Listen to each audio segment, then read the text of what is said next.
السلام عليكم يا حبايبي، عاملين ايه؟ اخباركم ايه؟ وحشيني كتير. اخباركم.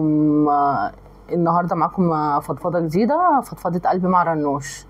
يا رب تكون الحلقات اللي بنزلها على القناه تكون عجباكم، واستنى كومنتاتكم وبتتابعوني من اي بلد. النهارده فضفضتنا كانت مريم دايما بتحب الخير لاختها الصغيره سهى. كانت امها دايما تقول لها خلي بالك منها، دي اخر العنقود.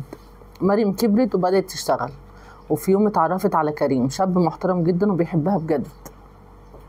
العلاقة بينهم كبرت واتخطبوا، وكان كل شيء ماشي حلو لحد ما بدأت تلاحظ حاجة غريبة جدا في تصرفات أختها اللي هي سهى.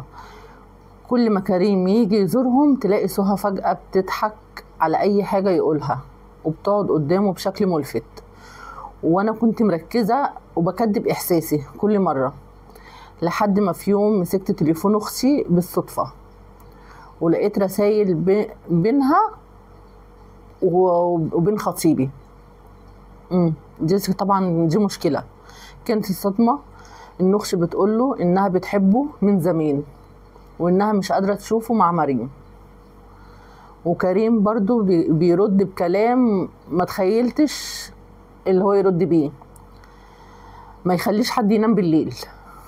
مريم سابت البيت من غير كلام وراحت على البحر وقعدت طبعا تعيط وتشتكي وترمي همومها. في اللحظة دي بس قررت انها تمشي من حياتهم كلها، سابت البيت وسابت خطيبها وسابت الذكريات كلها. كتبت على ورقة وسابتها لأمها: انا ضحيت عشان حبكم، بس الحب اللي مفهوش وفاء مفهوش بقاء، ما تدوريش عليا. ومن يومها مريم اختفت.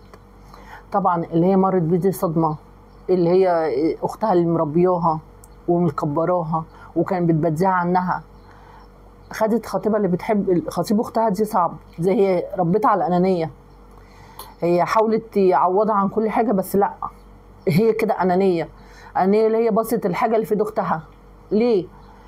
اختك مش حرماكي من اي حاجه، وكل حاجه بتجيبها لك، وزي ما بتقولي ربتها وخلت بالها منها وكانت مدلعاها. ليه اول ما تعض الايد اللي اتمدت لها؟ على فكره زي ما عملت مع اختها كده هتعمل مع جوزها كده، هتعمل مع حد قريب ليها كده. هي ما عندهاش وفاء لحد. مش موضوع اللي هي دي اختها عضت بصت لخطيبها، لا، هي كده بني ادمه، سوري في اللفظ، مش كويسه، مش ظريفه. اللي عملته ده غلط كبير. وطبعا من حقها اللي هي تسيب البيت وتدور على مكان تاني. بس مامتها ايه؟ كانت فهمت مامتها قبل ما تمشي، كانت هتلاقي اختي عملت كذا وكذا وكذا، كانت تشوف مامتها تتصرف ازاي. انا عارفه ليه مش هتقدر تشوف وش اختها تاني، بس هتروح فين؟ ما هي كده برضه هتدمر حياتها. هتروح تقعد مع مين ولا هتروح لمين؟ هي كانت برضه حلت المشكله بابسط من كده، وكانت كلمت مامتها، وممكن مامتها كان ليها حل تاني تعاقب اختها. خطيبها ده ما يخش البيت تاني، ما ينفعش الاتنين يبقوا مع علاقه من بعض. كانت مامتها خدت الموبايل من اختها، كان اي تصرف تاني غير اللي هي تسيب البيت. انا عارفه هي صدمه كبيره عليها، وكسره القلب لما يكون من قريب او حد حبيبه مش بتبقى صعبه، وبتبقى مش الواحد ما بيقدرش يتحملها. ده رايي. يا رب اعرف رايكم انتوا في الكومنتات، وتقولوا لي رايكم زي رايي ولا لا، وتقولوا لي حل المشكله بتاعتها. ويا رب تكون قناتي عجباكم، والفضفضه اللي انا بنزلها تكون عجباكم وفي المحتوى بتاعنا. ومعكم رانيا، فضفضه قلبي مع رنوش. مع السلامه.